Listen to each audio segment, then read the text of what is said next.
9월 11일 인공지능 아나운서가 읽어주는 남도일보 뉴스입니다. 인공지능과 문화기술을 활용해 지역 문화재 보존에 나섭니다. 광주시는 지난 8일 광주 CGI센터에서 광주정보문화산업진흥원, 한국전자기술연구원, 지역학계 등 관련 전문가 등이 참여하는 아시아 공동체 전승문화 플랫폼 구축 사업에 착수했습니다.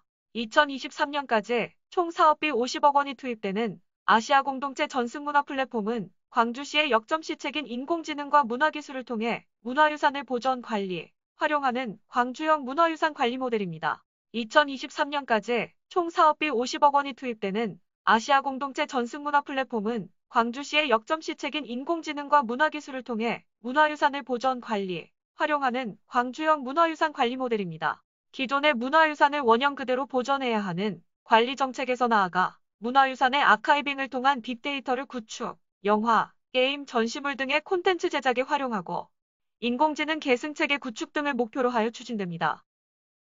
정부는 코로나19 재확산 사태와 관련 긴급대책으로 7조 8천억 원 규모의 4차 추가 경정 예산안을 편성했습니다.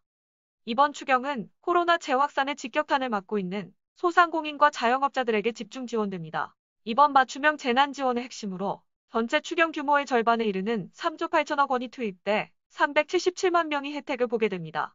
특히 이 중 3조 2천억 원은 291만 명의 소상공인과 자영업자들에게 최대 200만 원의 현금으로 지원하게 됩니다. 전남도가 여수광양항을 아시아 최고 스마트 복합항만으로 육성합니다. 전남도는 정부 한국판 뉴딜과 연계한 여수광양항 활성화 대책을 통해 코로나19 확산에 따른 대형 선사 이탈 등으로 어려운 여수광양항에 2027년까지 단계적인 항만 기반 시설 확충과 배후 단지 조성 확대, 한국판 뉴딜 사업 등 총 3조 2,600억 원을 투자해 큰 틀의 종합대책을 마련했다고 밝혔습니다. 총 물동량 5억 톤, 부가가치 2조 7천억 원, 일자리 1만 6천 개를 창출할 아시아 최고의 스마트 복합항만으로 육성하겠다는 계획입니다. 패기와 투혼으로 무장한 프로축구 광주FC가 디펜딩 챔피언 전북현대에 맞섭니다. 광주는 오는 12일 오후 4시 광주 축구 전용구장에서 전북을 상대로 하나원큐 K리그1 2020의 20라운드 홈경기를 치릅니다. 광주는 지난 라운드 리그 선두 울산 현대와의 원정 경기에서 1대1 무승부를 기록, 승점 1점을 더한 21점으로 리그 7위를 유지했습니다. 광주는 리그 상위권 팀을 연달아 만나는 어려운 대진 속에서도 6경기 무패 2승 3무 행진을 이어가고 있습니다. 6위 강원FC, 10위 부산 아이파크와의 차이가 한 점밖에 나지 않는 역대급 치열한 중위권 경쟁을 펼치고 있습니다. 그만큼 언제 하위권으로 떨어질지 모르는 상황이지만 반대로 승리 시 상위 파이널 A, 그룹 마지노선인 6위까지 올라갈 수도 있는 상황이기 때문에 마지막까지 집중력을 유지해야 합니다. 이상 인공지능 아나운서가 읽어주는 남도일보 뉴스였습니다. 다음 주 월요일 다시 찾아뵙겠습니다.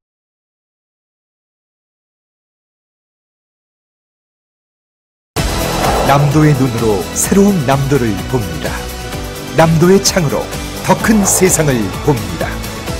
깊이 있는 생각으로 흔들림 없이 시대의 아침을 열어온 남도일보. 균형 잡힌 시선으로 여론을 주도하고 올곧은 신념으로 시대를 대변하는 뉴 저널리즘. 지역민과 함께하는 참다운 뉴스 미디어.